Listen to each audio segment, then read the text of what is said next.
Emmanuel Christmas ഒരുക്കധ്യാനം 7-ാം ദിവസം December 7.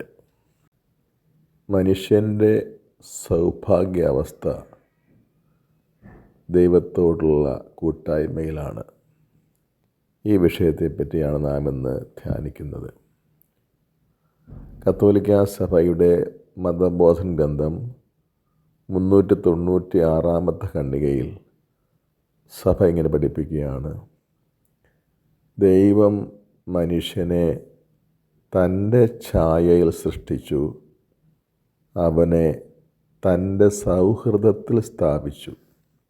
മനുഷ്യമഹത്വം അടങ്ങിയിരിക്കുന്നത് അവൻ ദൈവത്തിൻ്റെ ഛായയിൽ സൃഷ്ടിക്കപ്പെട്ടിരിക്കുന്നു എന്നതിൽ തന്നെയാണ്. മറ്റ് ഒരു കാര്യങ്ങളും അല്ല അവൻ്റെ മഹത്വത്തിന് അടിസ്ഥാനമായി നിൽക്കുന്നത്. അവൻ്റെ സമ്പത്തോ സൗന്ദര്യമോ നേട്ടങ്ങളോ കഴിവുകളോ വിദ്യാഭ്യാസമോ സാമ്പത്തിക ശേഷിയോ ഭൂമിയിലുള്ള മറ്റൊരു നേട്ടങ്ങളുമല്ല അവനെ മഹത്വപൂർണ്ണനാക്കുന്നത്. അവൻ ദൈവത്തിൻ്റെ തന്നെ ഛായയിൽ സൃഷ്ടിക്കപ്പെട്ടിരിക്കുന്നു എന്നതാണ്. ദൈവിക ഛായ സൃഷ്ടിക്കപ്പെട്ടിരിക്കുന്നതിൻ്റെ അർത്ഥം ഈ പ്രബോധനത്തിൽ പറഞ്ഞു തരുന്നത് ഇങ്ങനെയാണ്: അവൻ ദൈവത്തോടുള്ള സൗഹൃദത്തിൽ സ്ഥാപിക്കപ്പെട്ടു. ദൈവത്തോടുള്ള സൗഹൃദത്തിൽ മനുഷ്യനെ ദൈവം സ്ഥാപിച്ചിരിക്കുന്നു. ഇതാണ് അവൻ്റെ മഹത്വത്തിന് അടിസ്ഥാനപരമായി നിൽക്കുന്നത്.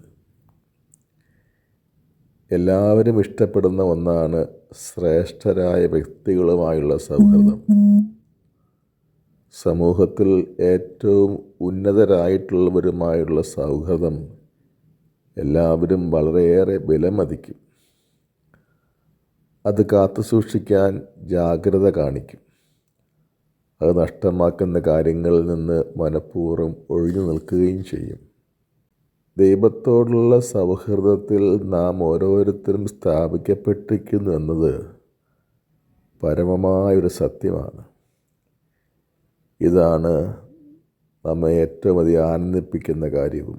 ദൈവം മുൻകൈ എടുത്ത് തന്നെ നമ്മെ തൻ്റെ മക്കളും സ്നേഹിതരും ആക്കിയിരിക്കുന്നുവെന്ന് യോഹന്നാൻ്റെ ലേഖനത്തിലും സുവിശേഷത്തിലും വായിക്കുന്നുണ്ട്. യോഹന്നാൻ്റെ 1-ാം ലേഖനം 3-ാം അധ്യായത്തിൽ നാം ഇങ്ങനെയാണ് വായിക്കുന്നത്: കണ്ടാലും എത്ര വലിയ സ്നേഹമാണ് ദൈവം നമ്മോട് കാണിച്ചിരിക്കുന്നത്. ദൈവം മക്കൾ എന്ന് നാം വിളിക്കപ്പെടുന്നു. നാം അങ്ങനെയാണ് താനും. യോഹന്നാൻ സുവിശേഷം 15-ാം അധ്യായത്തിൽ 15-16 വാക്യത്തിൽ ഈശോ പറയുകയാണ്: ഇനിമേൽ ഞാൻ നിങ്ങളെ ദാസന്മാരെന്ന് വിളിക്കുകയില്ല, സ്നേഹിതന്മാരെന്ന് ഞാൻ നിങ്ങളെ വിളിച്ചു. നിങ്ങൾ എന്നെ തിരഞ്ഞെടുക്കുകയല്ല, ഞാൻ നിങ്ങളെ തിരഞ്ഞെടുക്കുകയാണ് ചെയ്തത്. ദൈവത്തിന് നമ്മോടുള്ള സൗഹൃദത്തിൻ്റെയും സ്നേഹത്തിൻ്റെയും സന്ദേശമാണ് ബൈബിൾ ഉടനീളം നമ്മൾ കാണുന്നത്. അതുകൊണ്ടാണ് തിരുവചനങ്ങൾ വായിക്കുമ്പോൾ എമ്മാവൂസിലേക്ക് പോയ ശിഷ്യന്മാർക്കുണ്ടായ ഹൃദയം ജ്വലിക്കുന്ന അനുഭവം ഇന്ന് നമുക്കും ഉണ്ടാകുന്നത്. ലൂക്കാ 24:32 നമ്മളത് വായിക്കുന്നുണ്ട്. അവർ പരസ്പരം പറഞ്ഞു: വഴിയിൽ വച്ച് അവൻ നമ്മോട് സംസാരിച്ചു കൊണ്ടിരുന്നപ്പോഴും നമ്മോട് ലിഖിതങ്ങൾ വ്യാഖ്യാനിച്ചു കൊണ്ടിരുന്നപ്പോഴും നമ്മുടെ ഹൃദയം ജ്വലിക്കുകയായിരുന്നില്ലേ? നമ്മുടെ ഓരോരുത്തരുടെയും വ്യക്തിപരമായ ജീവിതം ആഴത്തിൽ പരിശോധിച്ചാൽ നമുക്ക് പറയാനാകും, നമ്മുടെ ജീവിതം ദൈവത്തിന് നമ്മളുള്ള സൗഹൃദത്തിൻ്റെയും സ്നേഹത്തിൻ്റെയും ഒരു ചരിത്രമാണ്. നമ്മുടെ ഓരോരുത്തരുടെയും ജീവിതത്തിൽ എല്ലാ കാലങ്ങളിലും ചില ക്ലേശങ്ങൾ ഉണ്ടാകുന്നുണ്ടെങ്കിലും ഈ സത്യത്തിന് മാറ്റമില്ല. ദൈവത്തിൻ്റെ സൗഹൃദത്തിൻ്റെയും സ്നേഹത്തിൻ്റെയും എണ്ണമില്ലാത്ത അനുഭവങ്ങൾ നമുക്ക് ഉണ്ട് എന്നുള്ളത് സത്യമാണ്. പാപം മൂലവും ദൈവത്തോടുള്ള വിധേയത്വരാഹിത്യം മൂലവും ആദി മാതാപിതാക്കന്മാർ ദൈവത്തോടുള്ള സൗഹൃദം കൂട്ടായ്മ നഷ്ടപ്പെടുത്തി. അതാണ് മനുഷ്യവംശത്തെ മുഴുവനും ഏറ്റവും വലിയ ദുഃഖത്തിലും തകർച്ചയിലുമാക്കി തീർത്തത്. ആ കൂട്ടായ്മ, ദൈവവുമായുള്ള കൂട്ടായ്മ പരിഹരിക്കുന്നത് വരെ മനുഷ്യവർഗം അസ്വസ്ഥമാണ്. 5-ാം നൂറ്റാണ്ടിൽ ജീവിച്ചിരുന്ന മഹാജ്ഞാനിയായ സെയിൻറ്റ് അഗസ്റ്റിൻ അതല്ലേ പറഞ്ഞിരിക്കുന്നത്? ദൈവമേ, നീ ഞങ്ങളെ നിനക്കായി സൃഷ്ടിച്ചു, നിന്നിൽ വിലയം പ്രാപിക്കുന്നവരെ ഞങ്ങൾ അസ്വസ്ഥരായിരിക്കും. ആദ്യ മാതാപിതാക്കന്മാർ പാപം മൂലം മാത്രമല്ല, നമ്മുടെ ഓരോരുത്തരുടെയും പാപം മൂലവും ദൈവം ദാനമായി തന്ന ദൈവത്തോടുള്ള സൗഹൃദവും കൂട്ടായ്മയും നഷ്ടപ്പെടുത്തുന്നു. ആ കൂട്ടായ്മ പരിഹരിക്കാൻ നമ്മെക്കൊണ്ടാവില്ല. അതുകൊണ്ട് ദൈവം തന്നെ മുൻകൈയെടുത്ത് ആ സൗഹൃദം പുനഃസ്ഥാപിച്ചു. അതാണ് ക്രിസ്മസ്, അതാണ് ദൈവപുത്രൻ്റെ മനുഷ്യാവതാരം. അതിനാൽ ക്രിസ്മസിന് ഒരുങ്ങുന്ന നമുക്ക് 2 കാര്യങ്ങൾ ചെയ്യേണ്ടതായിട്ടുണ്ട്. ഒന്ന്, ദൈവവുമായുള്ള സൗഹൃദവും കൂട്ടായ്മയും ബന്ധവും നഷ്ടമാക്കുന്ന എല്ലാത്തിനോടും നാം കർശനമായി തന്നെ വിട പറയണം. അവ നമുക്ക് എത്രമാത്രം സന്തോഷം തരുന്നവയാണെങ്കിലും ഗുണകരമായവയാണെങ്കിലും ദൈവത്തോടുള്ള സൗഹൃദം നഷ്ടമാക്കുന്നവയാണെങ്കിൽ ഉപേക്ഷിക്കുക തന്നെ വേണം. മാരകപാപങ്ങൾ മാത്രമല്ല, ലഘുപാപങ്ങൾ പോലും ഒഴിവാക്കാൻ നമ്മൾ ശ്രമിക്കുന്നത് ഇക്കാരണത്താലാണ്. രണ്ടാമതായി, പ്രാർത്ഥനയിൽ നാം ആഴപ്പെടണം.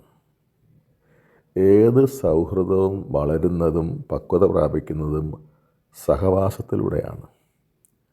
പ്രാർത്ഥന ചില അനുഗ്രഹങ്ങൾ പ്രാപിക്കാനുള്ള ഒരു മാർഗമായി മാത്രം നാം കാണരുത്. പ്രാർത്ഥന ദൈവത്തോടുള്ള കൂട്ടായ്മയായി മാറണം, ദൈവത്തോടുള്ള സൗഹൃദം വളർത്തുന്നതായി മാറണം. ഏറെ സമയം കർത്താവിനോട് കൂടെ ആയിരിക്കുന്നതിലൂടെയേ അത് സാധ്യമാവുകയുള്ളൂ. ദൈവത്തോടുള്ള കൂട്ടായ്മയിൽ വളരുന്നതിന് ഏറ്റവും ആവശ്യമായ ഒന്നാണ് നമ്മൾ അനുദിന ജീവിതത്തിൽ നാം ചെയ്യുന്ന എല്ലാ പ്രവൃത്തികളും ദൈവചിന്തയോടെ ദൈവസാന്നിധ്യത്തിൽ ബോധപൂർവം ചെയ്യാൻ പരിശ്രമിക്കുക എന്നത്.